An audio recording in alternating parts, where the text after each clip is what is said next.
দেশবাসী দেখেন কিভাবে আমার বাড়িতে এসে হামলা করে আমাকে মারধর করে গেল।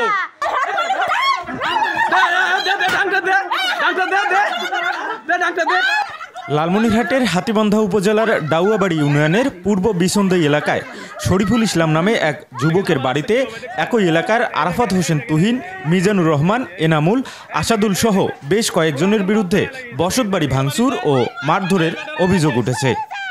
শরীফুল ইসলাম নামে ওই যুবকের দাবি, গত 25 এপ্রিল পারিবারিক ঘটনার জের ধরে প্রতিবেশী আরাফাত হোসেন তুহিন সহ তার লোকজন তার বাড়িতে হামলা চালায়। এ সময় তাকে ও তার স্ত্রী পেয়ারি বেগমকে মারধর করেন এমন অভিযোগ শরীফুলের।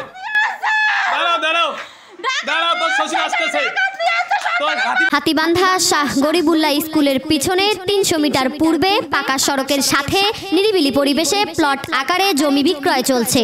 আগ্রহীরা স্ক্রিনে দেয়া নাম্বারে যোগাযোগ করুন।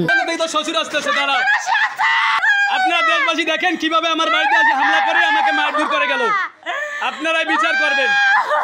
দেখেন আপনারা ওদের নেতামি আমি ছড়াচ্ছি। দেখেন দেশবাসী নেতামি, ওদের নেতামি আমি দেখতেছি।